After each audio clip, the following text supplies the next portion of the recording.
shipbuilding programme in this country to maximise the opportunities for Scottish workers? And does she agree with me that it is utterly shameful that these workers have been ignored by the SNP for the last 18 years? And will she confirm that this Labour government will always value the role of shipbuilding for our economy and our national defence?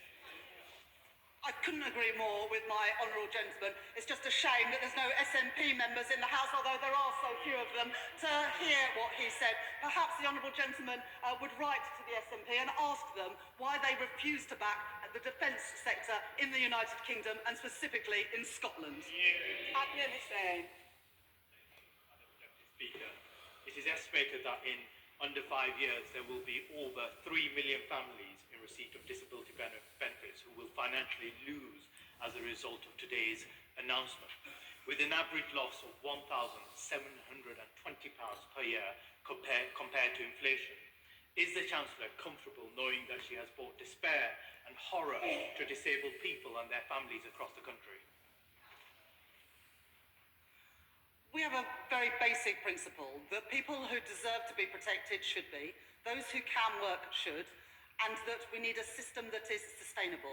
We don't have any of those three things today, and that's why we're reforming our welfare system, to give additional support for those with the highest needs, to give personalised, targeted and guaranteed support to help people back into work, and to ensure that we've got a system that is sustainable so it is there for generations to come. Louise Jones. As the Chancellor will know, the East Midlands is often at the bottom of investment league tables, and indeed we do suffer through a lack of transport planning. Will the Chancellor outline to me, however, how the extra public investment and the National Wealth Fund will change that and deliver for people in North East Derbyshire?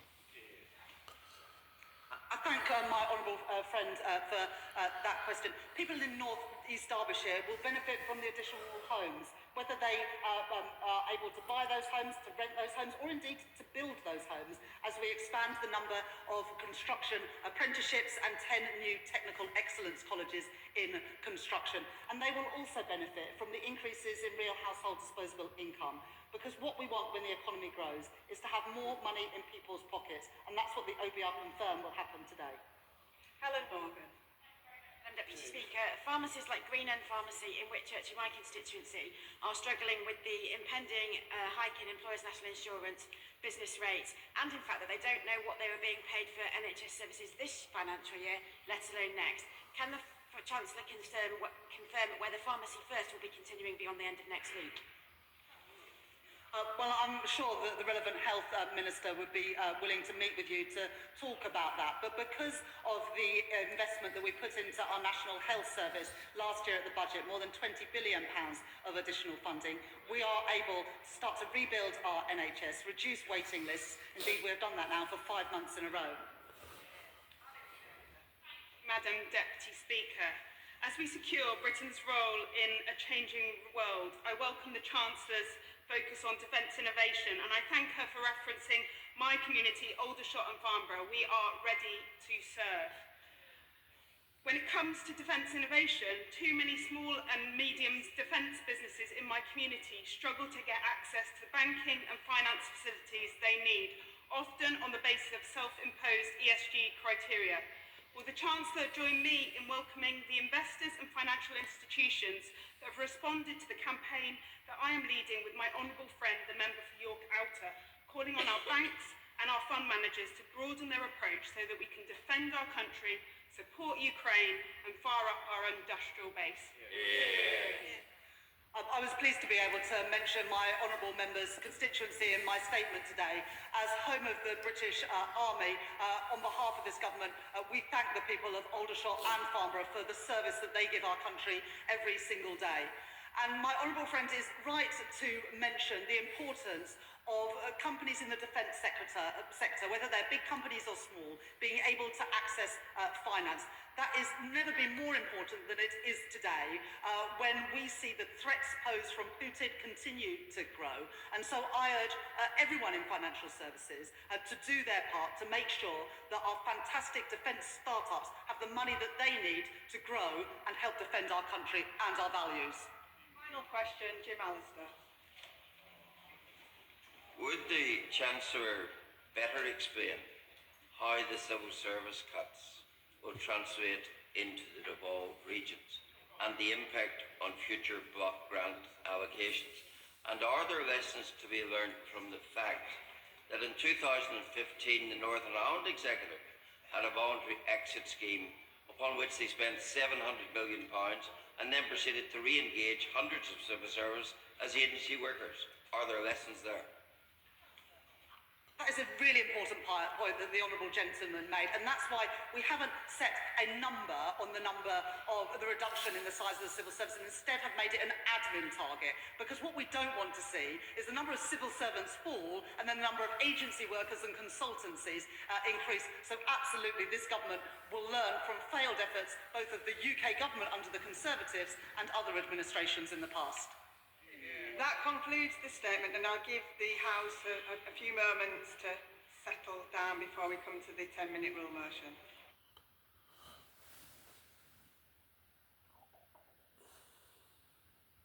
And there is some fiscal tightening which is penciled in from around after 27. Does that have a growth impact? It doesn't seem to show in the forecast. On productivity, secondly, is it time now, given the weak outturn, that your long-run trend productivity estimates will have to come down? Is this a process you're going to start thinking about, sort of interrogating this, given how important it is? And maybe just stepping back, I mean, is the OBR becoming quite uncomfortable with the fact that, decisions that you're making, some small changes that you're making to some of your estimates are having a huge impact on political choices the government is having to make almost on a 6-month rolling basis? Does this suggest that actually this is not the sort of power that you should be wielding and something's actually wrong with the fiscal framework in this country? That was an excellent, at least 3 questions. I will ask David to pick up the first 2 and then you can ponder on the third while he's doing that. Yeah, I mean, it's true that growth in our central forecasts, obviously these are central forecasts, huge amounts of uncertainty around them, more uncertainty, I would say, now than probably any forecast that the OBR has done, certainly since I've been there. It's true, there is a bit of a pickup. It's partly because the weak growth of last year and this year, we think is beginning to create a bit of slack in the economy, and the labour market clearly has weakened rather a lot. And that means that it's more than likely that the Bank of England does what the market's expected to do. They cut interest rates further, a fair amount further, and we get slightly stronger growth after this year, which is another very weak year of growth, and it's partly on the back of using up some of that spare capacity. I should say, though, that the absolute number for growth is about 1.8% or so after this year, it's only 1%. I mean, if you go back a little while now, it used to be considered the sort of cruising speed for the UK economy was 2.5%. I mean, that's what it did for most of the period from the Second World War up to the financial crisis. So if you get back to 1.8% growth, some people think of that as optimistic. I mean, in the bigger picture of the UK economy, that is a relatively weak rate of growth. I mean, we think it's about the cruising speed for the UK, which has slowed down relative to history because productivity growth is a bit lower.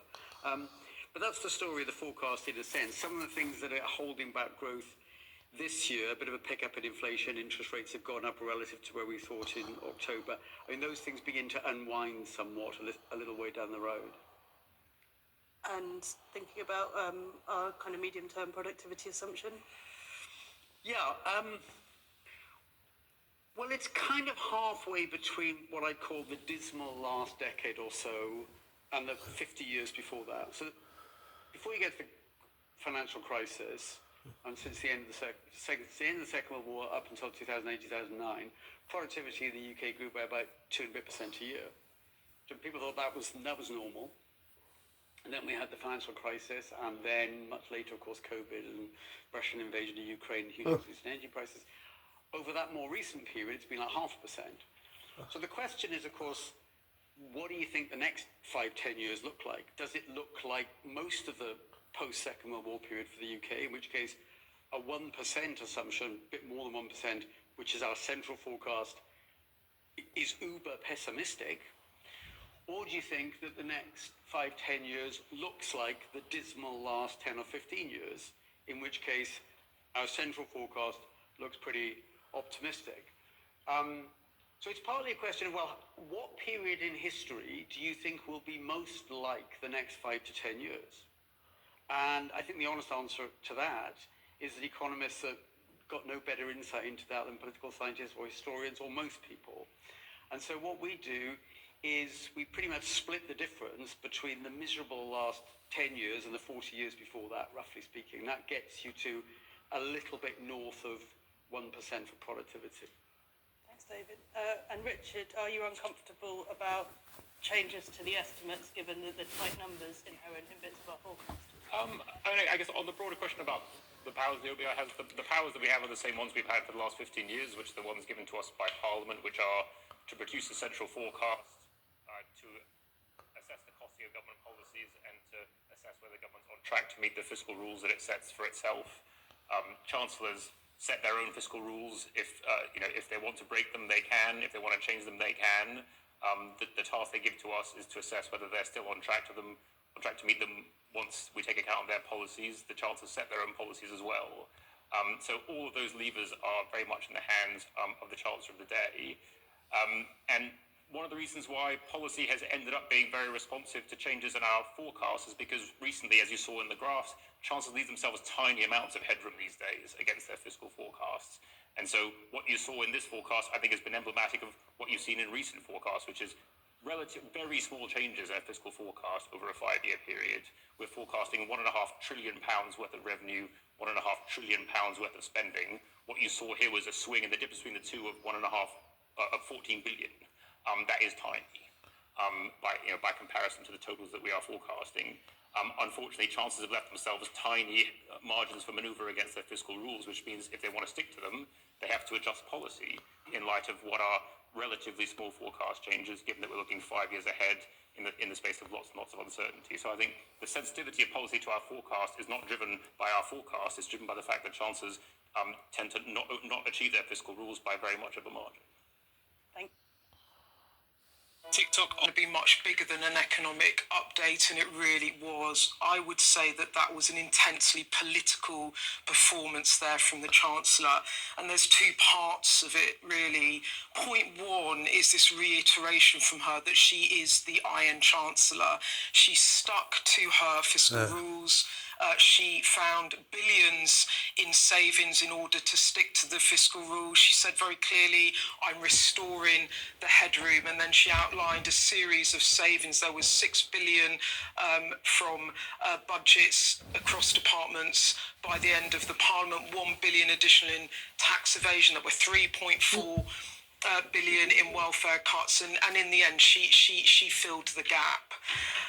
So that was kind of the stuff that had been pitch-rolled and was difficult for her. But then there was this whole other section in which she really defended her position, and she made the argument. She got back on the front foot and really was a moment of the lady is not for turning, and actually the plan is working. And when we talked about MPs giving her a bit of space, she was saying, this is why you need to give me a bit of space. So the main sort of two things that were the upside for her was that the OBR, having halved the growth forecast for 2025, has then increased the growth forecast thereafter for each year of the Parliament. So there was that. And then she really levelled in or honed in on the planning reforms, saying that the national framework, planning framework, that the mandatory housing targets had led the OBR to increase real GDP growth in the economy about 0.2% by 2029 to 2030. She said, my policies are increasing growth by 6.8 billion.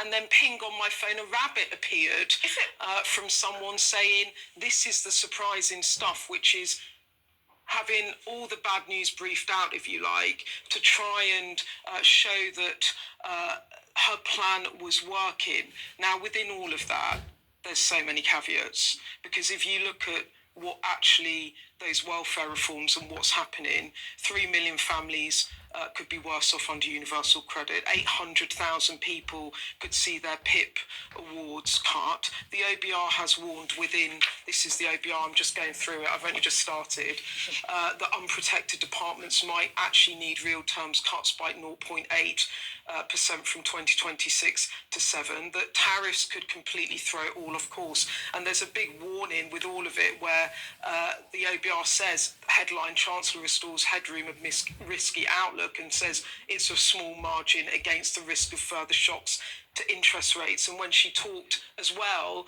about household budgets rising, she said by the end of the Parliament, on average, people £500 better off. When you actually look at the OBR, it says, well, there's so many margins in this, people might be worse off before they feel better off.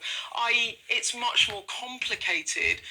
But you saw, I think, a Chancellor, and we said she was resilient earlier, coming out fighting and saying, yes, it's difficult, but my plan will work.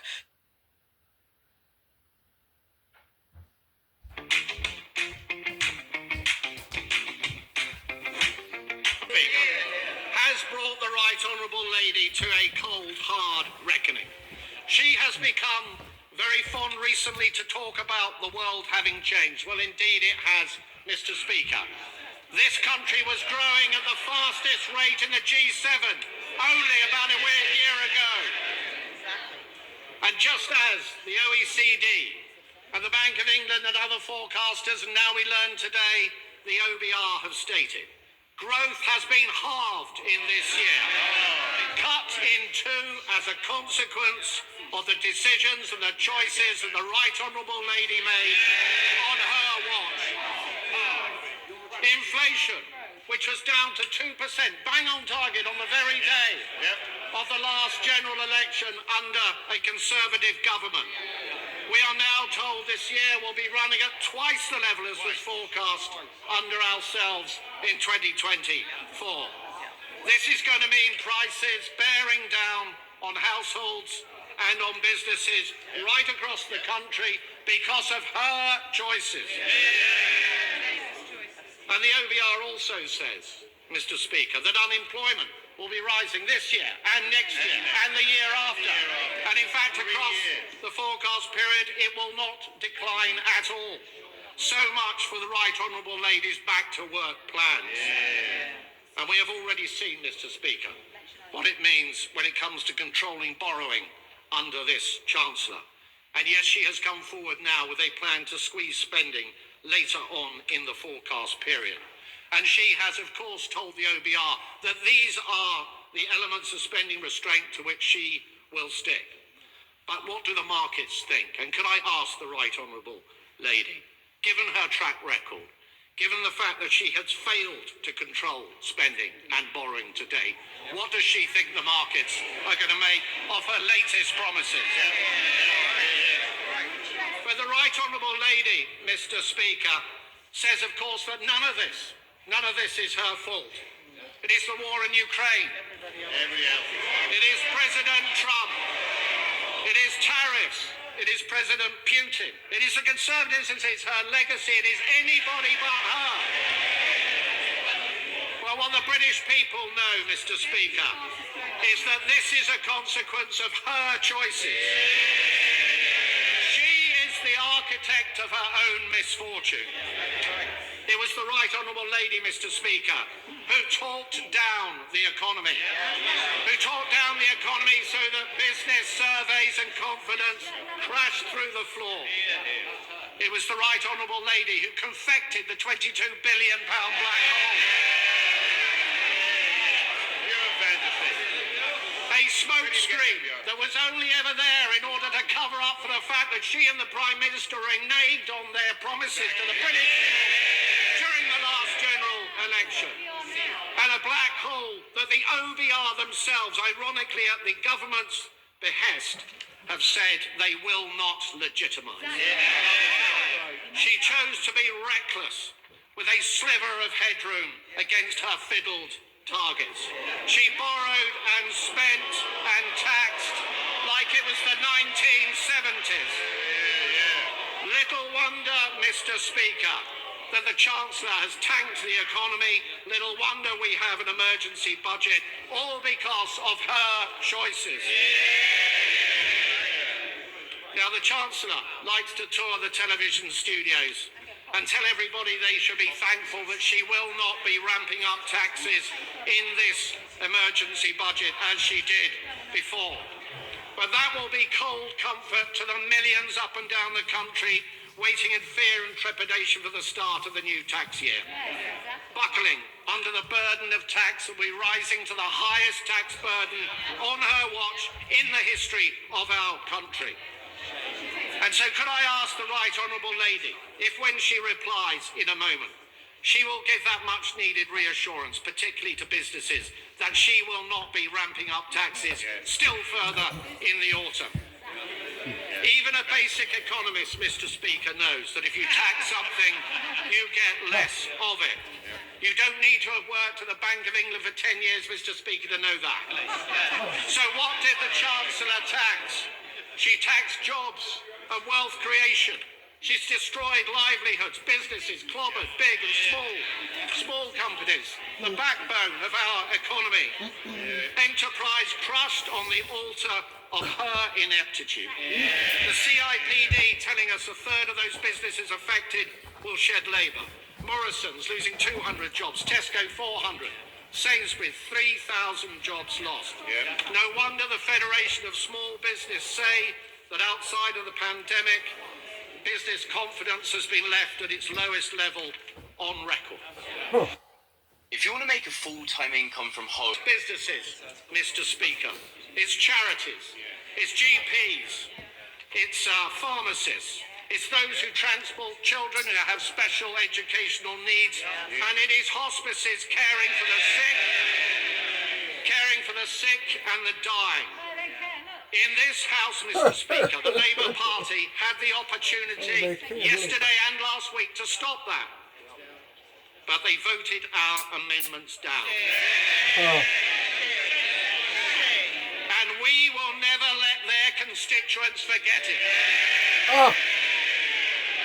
Mr Speaker, if you ramp up taxes, if you ramp up borrowing and spending without any commensurate improvement in productivity, it leads to growing inflation. And inflation has been increasing on this government's watch. It means that interest rates stay higher for longer. The Chancellor just now trumpeted the fact that there had been 3 interest rate cuts since the Labour Party came to office. She knows full well there should have been more than that had she managed. She knows full well. She knows full well. She knows full well, Mr Speaker. She knows full well that interest rates are higher for longer because of the choices that she took. And this has led, Mr Speaker, to servicing costs for our national debt, which is running at twice the defence budget. And today we have learned from the OBR that debt interest is to increase still further. None of this money, Mr Speaker, is going to be spent on public services. It will be going down the drain. Mr Speaker, the real black hole, Mr Speaker, the real black hole is not the one the Chancellor invented, it is the one the Chancellor created. It's not a central problem, Mr Speaker, the fact that this Chancellor is a gambler. Even with her fiddled fiscal targets, she left way too little headroom. Way too little headroom. And it's not the truth that whilst the Right Honourable Lady said at the last budget that that was a once-in-a-Parliament reset, she rolled the dice on a wafer-thin margin, and she lost. Reckless with her fingers crossed. She fiddled the targets and she missed them.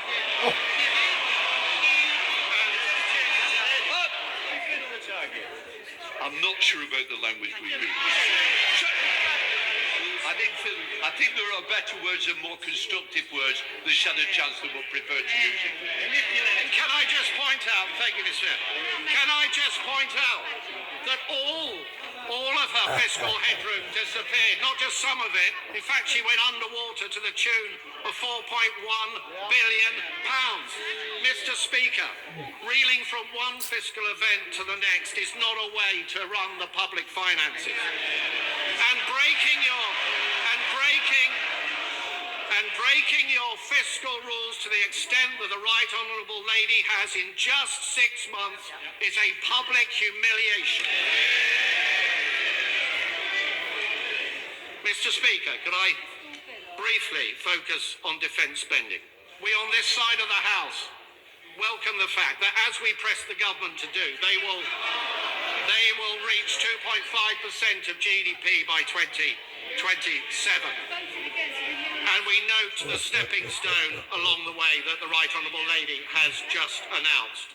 But we should go further than that. The 3% target should be brought forward to this Parliament.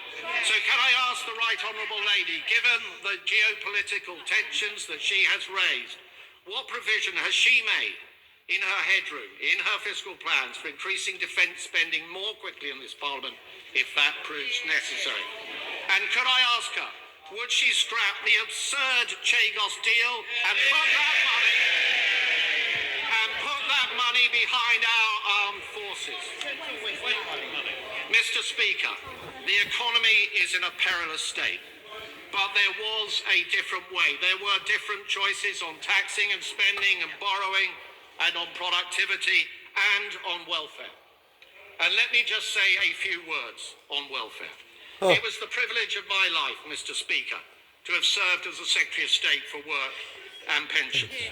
And when it came to welfare reform, with that privilege came a deep responsibility.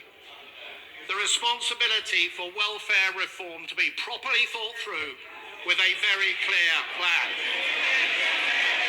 So I know they don't like it because it's an alien idea, Mr. Speaker, to the party opposite.